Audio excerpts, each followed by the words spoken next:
All right, so let's dive into this pile of knowledge that you've sent my way. Okay. Today we're tackling excerpts from The 12-Week Year by Brian P. Moran. Sounds good. Think of this deep dive as like your cheat sheet to actually getting things done, Mm-hmm. not just dreaming about them. Yeah. Have you ever noticed how that whole yearly goal-setting thing can backfire sometimes? Oh, it's a common trap. Really? Moran calls it annualized thinking. Okay. And what's interesting is that it creates like a psychological distance from consequences. Oh. We set these big goals for December, Right. but with so much time until the deadline, it's easy to just slip into complacency, Yeah. procrastination. That's so true. It's Yeah. like those New Year's resolutions that fizzle out by like February. Totally. You start with all this energy, Yes. but then life happens and suddenly you're pushing it off till next year. Happens every time. So how does the 12-week year system Right. actually help us break free from that cycle? It all comes down to shifting your perspective on time. Okay. Instead of looking at a whole year, you break it down into 12-week seasons. Okay. So it's kind of like using a zoom lens Yeah. instead of a wide-angle lens. Right. You get this like laser focus on what you can achieve in a shorter time frame. That makes total sense. Yeah. It's like sprinting towards a finish line that you can actually see Right. rather than jogging endlessly toward a hazy horizon. Exactly. Does that shorter time frame really make a difference Oh, yeah. psychologically? It absolutely does. Wow. When you set goals for a 12-week period, there's this built-in sense of urgency. Okay. You're not giving yourself a whole year to procrastinate. Gotcha. Plus, you get more frequent opportunities to course correct. Oh, So instead of waiting a whole year to see if you're on track, right. you can adjust your approach every 12 weeks. So it's like having these built-in checkpoints Exactly. to make sure you're not veering too far off course. Yeah. But before we get into like the actual planning and execution, Yeah. Moran spends a good chunk of the book talking about vision, right? He does. And it's not just some fluffy motivational stuff. Oh, right. Having a clear vision is crucial because it acts like a magnetic pole drawing you toward your goals. Okay. What's fascinating is that neuroscience backs this up. Okay, now you've got me hooked. All right. Tell me more about the brain science behind this. Studies have shown Okay. that when you vividly visualize your desired future, Mm-hmm. your brain lights up in the same way it does when you're actually taking action toward that goal. Really? It's as if your brain is getting a head start on making it real. So it's not just wishful thinking. Right. By spending time crafting this compelling vision, Right. we're actually training our brains to make that vision more achievable. Exactly. But I'm guessing vision alone won't cut it. You're absolutely right. Okay. Moran is adamant that action is what separates high achievers Right. from everyone else. Okay. It's one thing to have a beautiful vision board, Yeah. but it's meaningless if you're not taking consistent steps to bring that vision to life. He actually uses a really compelling example in the book Oh, yeah. to illustrate this. Yeah. Anne Loftman, a financial advisor, Mhm. was able to skyrocket her production by 400%. Wow. And it wasn't by learning some fancy new techniques. Right. She simply got better at executing what she already knew. It's a powerful reminder that sometimes the biggest breakthroughs come not from learning more, Yeah. but from doing more with what we already have. It's like that saying, the journey of 1,000 miles begins with a single step. Yes. But how do we identify those key actions? Right. The ones that will actually make the biggest difference in our progress? That's where things get really interesting, and that's what we'll be diving into next. That's good. Yeah. All right, so we talked about the power of vision Right. and the importance of consistent action. Yeah. But how do we actually translate those grand aspirations into tangible results? This is where the nitty-gritty of planning comes in, right? Absolutely. Planning is where we bridge the gap between dreaming and doing. Okay. But a lot of people resist planning. Oh, really? Yeah, they think it's too rigid, or they'd rather just like jump into action and figure things out as they go. I get that sometimes I get so excited about a new idea that I just want to dive in head first. Right. But you're right, without a solid plan, it's easy to get sidetracked and lose momentum. Yeah, it's like trying to build a house without a blueprint. Totally. Exactly. Yeah. Moran compares it to driving across the country with a faulty GPS. Oh, no. Missed turns vague instructions, constant detours. Yeah, It can be incredibly frustrating and unproductive. for sure. So how do we avoid that scenario? Oh, I know Moran is a big advocate for breaking those big, hairy goals down Right. into smaller, more manageable chunks. Yep. But I'm curious about how he suggests we approach planning Okay. within the 12-week year system. It starts with setting clear and compelling goals Okay. for each 12-week season. And these shouldn't just be like random tasks you want to check off your list. Right. They should be stepping stones that lead you toward that bigger 3-year vision we talked about earlier. So it's about connecting those smaller short-term goals Yes. to a larger sense of purpose. Exactly. That makes a lot of sense. Yeah. But how do we actually make sure those goals are well achievable? Right. I know I've been guilty of setting the bar way too high in the past and then getting discouraged when I inevitably fall short. That's a common pitfall. Yeah. Moran provides some helpful questions Okay. to guide us through the goal-setting process. Right. He suggests asking yourself, why is this goal important to me? Okay. And what will be different in my life once I achieve it? Those questions are so powerful. They Yeah. force you to connect emotionally with your goals Mm-hmm. and tap into that deep-seated desire that fuels motivation. Right. But let's be honest, even with clear goals and all the motivation in the world, Yeah. life can still throw curveballs. Oh, for sure. How do we stay on track Right. when those inevitable distractions and dips in motivation arise? That's where the concept of process control comes in. Okay. It's about creating systems and structures that support your goals. Mm-hmm. So you're not relying solely on willpower, Right. which can be fleeting. So it's about setting ourselves up for success Yeah. by creating an environment that minimizes distractions and makes it easier to stay focused. Exactly. Think about Olympic athletes like Michael Phelps. Right. Even someone at his level, he likely had days when he didn't feel like training, Yeah. but he had a whole system in place. Coaches, schedules a support team to help him stay on track. That's a great analogy. Yeah. It's about recognizing that we're not robots. Right. We have good days and bad days. For sure. And having those systems in place can help us navigate those fluctuations in motivation. Absolutely. And one of the most powerful elements of process control that Moran emphasizes is peer support. Peer support. Yes. There's actually a fascinating study about patients with severe medical conditions Okay. who needed to make significant lifestyle changes to survive. Wow. Those who participated in peer support groups had a success rate 7 times higher Really? than those who tried to go it alone. Wow. That's incredible. It is. It really highlights the power of community and having people in your corner who understand what you're going through. Exactly. And that's why Moran is such a strong advocate for what he calls weekly accountability meetings, or WAMs. So these are regular check-ins Yes. with a small group of peers Right. who are all committed to achieving their goals. Exactly. You share your progress, discuss challenges, offer each other support. And it's not about holding each other accountable in a punitive way. No, not at all. It's more about fostering individual accountability Right. and creating a space where you can be honest about your struggles and celebrate each other's wins. Exactly. That sounds of such a valuable resource. It is. Especially when you're working towards those big, challenging goals. Yeah, That can feel overwhelming at times. for sure. But what about those pesky old habits that can creep back in Oh, yeah. and sabotage our progress? Right. I know I've struggled with that. Mm-hmm. You set these big goals, you're feeling motivated, Right. and then bam, those old patterns resurface. Happens every time. How do we break free from that cycle? Moran acknowledges that old habits die hard. Yeah. They're often deeply ingrained in our routines and triggered by our environment. Okay. So willpower alone isn't always enough to overcome them. He actually references another great book, The Power of Habit by Charles Duhigg, Yes. to explain this, right? Duhigg outlines a really effective 4-step process Right. for breaking old habits and forming new ones. Right. And Moran emphasizes that having a written action plan is a crucial part of that process.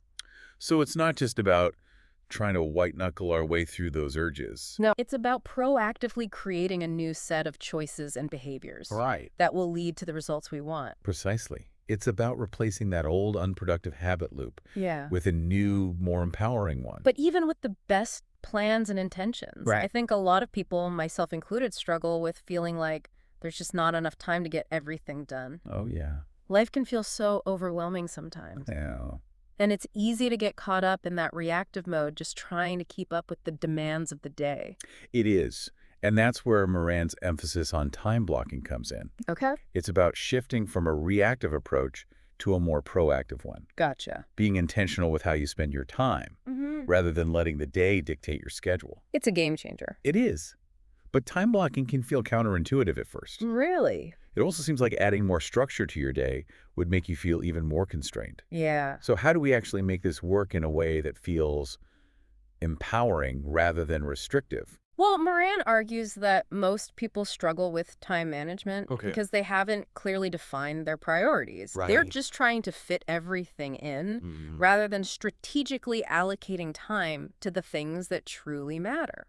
That's a brilliant insight. Yeah. So it's not about cramming more into your schedule. Right. It's about making sure you're making space for the things that align with your goals and values. Okay. And that's where the ideal week exercise comes in. Okay, so the ideal week is about designing a schedule that supports your goals and values. Yes. Not one that leaves you feeling overwhelmed and burnt out. Exactly. But how do we actually create this ideal week? Right. Where do we start? So we've got this idea of the ideal week, Right. a schedule that's intentionally designed to support our goals and values. It's a really compelling concept. Yeah. But I think a lot of people struggle with where to even begin. You're absolutely right. It can feel overwhelming at first, Yeah. especially if you're used to just reacting to the demands of the day. Moran's advice is to start by identifying your performance time. Performance time. Yeah. Okay, tell me more about that. These are the blocks of time in your week Okay. that you dedicate to your most important work, Okay. the high-value activities that'll have the biggest impact on your goals. So it's about carving out those sacred, non-negotiable chunks of time Yes. when you can really focus on deep work without distractions. Exactly. But how do we determine what qualifies as performance time versus just, regular work time? It's all about prioritizing based on impact. Okay. Ask yourself, what are the activities that, if done consistently, will move me most effectively towards my goals? Okay. It might be writing, coding, strategizing, networking, Yeah. or whatever is most essential for your particular field. That makes sense. Yeah. And it probably varies a lot from person to person. Exactly. And once you've identified those high-impact activities, the next step is to schedule them Right. during your peak performance times. We all have different energy levels throughout the day. Right. Some people are most productive in the morning, others in the evening. Right. Pay attention to your own rhythms and schedule your most demanding tasks accordingly. That's such a great point. Yeah. Don't try to write a novel when you're already half asleep. Exactly. But what about all those other tasks that need to get done? Right. Emails, meetings, errands, Yeah. all that less than glamorous stuff that can easily eat up your day. Moran suggests creating what he calls buffer blocks for those less important tasks. Okay. These are shorter periods of time that you can use to catch up on emails, make phone calls, Right. or handle those administrative tasks that tend to clutter up our to-do lists. So it's about having designated time for those activities Yeah. rather than letting them bleed into our performance time and derail our focus. Exactly. And I think this is where a lot of people get tripped up. Really? They try to multitask or switch between high-value and low-value work. Yeah. And that just ends up fragmenting their focus and reducing their overall productivity. It's like trying to juggle chainsaws while riding a unicycle. Exactly. It's just not going to end well. It's not. But there's one more crucial element of the ideal week Okay. that we haven't touched on yet. Oh, I'm intrigued. What's that? Breakout blocks. Breakout blocks. Yeah. What are those? These are the chunks of time in your week Okay. dedicated to activities that help you recharge and rejuvenate. Okay.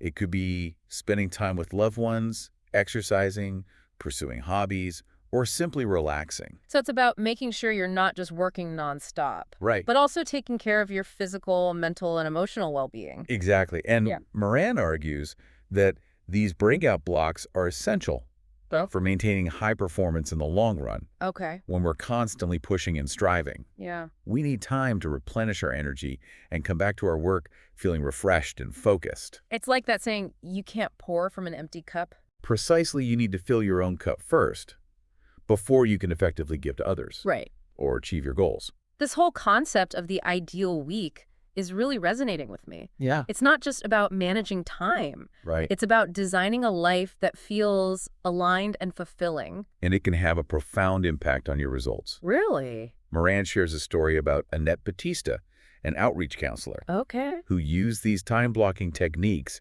to excel in her career Wow. and even start homeschooling her child. Oh, wow. It's amazing what a little intentionality can do. That's such an inspiring example. It shows that with a little planning and discipline, you can create a schedule that supports your dreams, not one that dictates your life. Right. But what about those really big, life-changing goals Yeah. that can feel almost impossible to achieve?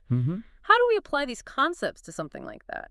Moran has some great insights on that as well. Okay. He acknowledges that big goals, especially when you have multiple ones, Yeah. can feel incredibly daunting. Yeah. And there's research that shows that trying to juggle too many goals at once actually diminishes the benefits of planning. That makes sense. It's like when your to-do list is a mile long. Right. You end up feeling so overwhelmed that you don't even know where to start. Exactly. Yeah. And Moran suggests a few strategies for tackling those big goals. Okay. Without getting paralyzed. One approach he calls the road trip method. The road trip method. Yeah. I love a good analogy. Tell me more. Think about planning a cross-country road trip. Okay. You wouldn't try to drive the whole distance in one go, would you? Definitely not. That sounds like a recipe for disaster. It's the same with those big life-changing goals. Fair. Instead of trying to overhaul your entire life at once, break it down into smaller, more achievable milestones. Okay. It might be losing a certain amount of weight, starting a side business, or writing a book, whatever the goal. Right. Focus on those pit stops along the way. Those smaller achievements that'll eventually lead you to your final destination. So it's about taking that big, scary goal and turning it into a series of exciting adventures along the way. Exactly. That takes a lot of the pressure off. It does. And as you achieve each milestone, you gain momentum and confidence, making the next step feel less daunting.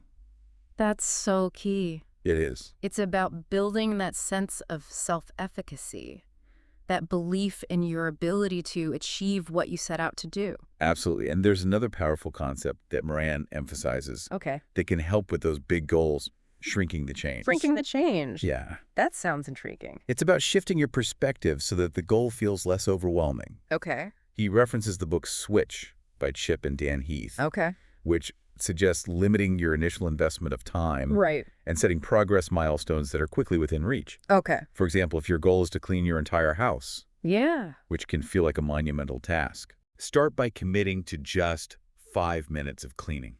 5 minutes? Once you've completed that, set another small goal. Okay. Like cleaning just the bathroom sink. So it's about tricking your brain into thinking the task is smaller than it actually is. Exactly. Yeah, that's brilliant. And as you start to see those small wins, you gain motivation, and the task feels less daunting.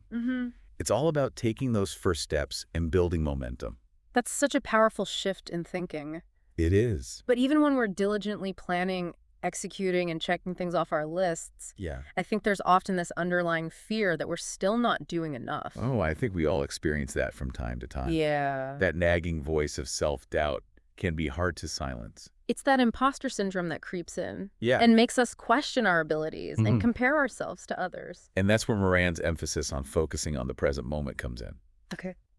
He reminds us that we can't change the past or predict the future. Right. The only thing we have control over is right now. It's about letting go of that perfectionistic tendency to always be striving for something more. Yes. And instead embracing the journey and celebrating those small wins along the way. Beautifully put. And it's about remembering that greatness is often created in those seemingly insignificant moments. It's like that famous quote by Martin Luther King Jr. Oh, yeah. If you can't fly, then run. If you can't run, then walk. If you can't walk, then crawl. But whatever you do, you have to keep moving forward. Exactly. It's about taking those consistent actions day after day, week after week. Yeah. And trusting that the results will follow. And that's where the beauty of the 12-week year system comes in. Right. It provides the structure, accountability, and support to help us make those consistent actions a part of our daily routine. It's like having a personal coach in your corner, cheering you on, reminding you of your goals, and helping you stay focused on the process. This has been such an enlightening conversation. It has. I feel like I have a whole new toolkit for tackling my goals and creating a life that feels more aligned and fulfilling. Me too. And remember, the 12-week year isn't about perfection. Right. It's about progress. Okay. It's about taking consistent action, learning from your mistakes, and celebrating those small wins along the way. As we wrap up this deep dive, I encourage you to think about what resonated with you most. Yeah. What are the key takeaways you'll be implementing in your own life? Right. What commitments will you make to yourself? And what kind of future will you create in the next 12 weeks and beyond? I love it. Thanks for joining us on this journey. It's been fun. Until next time, keep learning, keep growing, and keep striving for that extraordinary life that's waiting for you.